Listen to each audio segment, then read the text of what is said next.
আসসালামু আলাইকুম। আপনারা যারা এক রুম করতে চান, তো এক রুমে আসলে কতগুলো ইটের প্রয়োজন হয়, কিংবা রুমের সাইজ অনুযায়ী আসলে একটা রুমে কতগুলো ইটের প্রয়োজন হয়, তো আজকের এই ভিডিওতে আমি সেই জিনিসগুলোই আপনাদেরকে সরাসরি রুমের সাইজ মেপে আপনাদেরকে ইটগুলো গুনে গুনে দেখাবো। তো ভিডিওটি শুরু থেকে শেষ পর্যন্ত দেখার অনুরোধ করছি, আর ভালো লাগলে একটা লাইক দেওয়ার অনুরোধ করছি। সেই সঙ্গে নিয়মিত ভিডিও পাওয়ার জন্য চ্যানেলটিকে সাবস্ক্রাইব করবেন। তো বন্ধুগণ, আমাদের এই রুমের সাইজটা হচ্ছে, আগে রুমের সাইজটাই মেপে দেখাই আপনাদেরকে, তারপরে এটার হিসাব করে দিচ্ছি। এটা কিন্তু আরসিসি বিল্ডিং, এটা কিন্তু আরসিসি কলমের বিল্ডিং। তো এখানে দেখছেন আপনারা 12 ফিট 6 ইঞ্চি আছে। এই যে 12 ফিট 6 ইঞ্চি হচ্ছে আপনার প্রস্থ। এদিক দিয়ে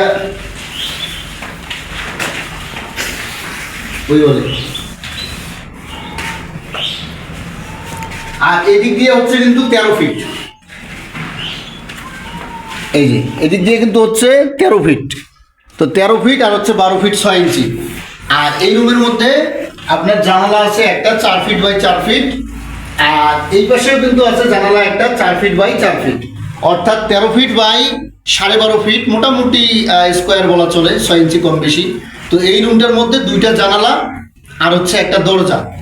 এই দুইটা জানালা একটা দরজা মিলিয়ে আপনার এই রুমটাতে ইট লাগবে আপনার এই ফ্লোর লেভেল থেকে। আর এটা গ্রেড বিম, এই গ্রেড বিমের নিচে কিন্তু আপনার 10 ইঞ্চি গাঁথনি আছে, তারপরে শর্ট কলাম আছে, ব্যাস আছে, সেগুলোর হিসাব বাদ। আপনার এই ফ্লোরের উপর থেকে আপনার এই রুমটাতে ইট লাগবে আপনার হলো 2000 ইট হইলে আপনার ফ্লোর থেকে এই 5 ইঞ্চি গাঁথনিটা কমপ্লিট হবে। আর দুইটা জানালা আছে এবং একটা দরজা আছে। এখানে দরজা যদি আপনি জানালা যদি একটা কম দেন, সেক্ষেত্রে হয়তো আরও 50-60টা বা 70টা ইট বেশি লাগবে।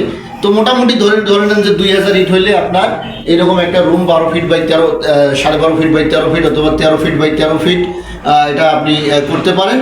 তো আর সিমেন্ট কতগুলো লাগবে, বালু কত লাগবে, মিস্ত্রি খরচ কত টাকা লাগবে, এই তথ্যগুলো জানতে আপনারা যারা ইনিশিয়ালি আমাদের কাছ থেকে তথ্যগুলো পেতে চান, যারা বিল্ডিংয়ের বিভিন্ন ধরনের কাজের তথ্য পরামর্শ পেতে চান, বা আপনি যদি বাড়ি করতে চান, একটা ডিজাইন করে নিতে চান, বাড়ির প্যাটার্নটা কীরকম হবে, তারপরে কস্টিং কত হবে, আপনি কি ধরনের বাড়ি করতে চান, আপনার বাজেট কত, এই সমস্ত যাবতীয় তথ্য পরামর্শগুলো আমাদের কাছ থেকে নিতে পারবেন। এটা প্রিমিয়াম সার্ভিসের অন্তর্গত। আমরা সামান্য কিছু চার্জ রাখি। আমরা পুরো টিম রয়েছে আপনাদেরকে বিল্ডিংয়ের A to Z গাইডলাইন দেওয়ার জন্য। সেই সঙ্গে ডিজাইনও করে দিই, architecture 2D design, 3D design, তারপরে ফ্লোর প্ল্যান 2D 3D দুইটাই আছে। এবং সেই সঙ্গে বিল্ডিংয়ের যত মালামাল আছে সমস্ত কিছুর হিসাব আপনারা পাচ্ছেন সামান্য কিছু অর্থের বিনিময়ে। তাই অবশ্যই যারা আমাদের এই তথ্যগুলো পেতে চান, আমাদের কাছ থেকে এস্টিমেট নিতে চান, অবশ্যই স্ক্রিনে দেওয়া নাম্বারে যোগাযোগ করবেন। আর ভিডিওটি ভালো লাগলে অবশ্যই শেয়ার করে দেবেন বন্ধুদের মাঝে।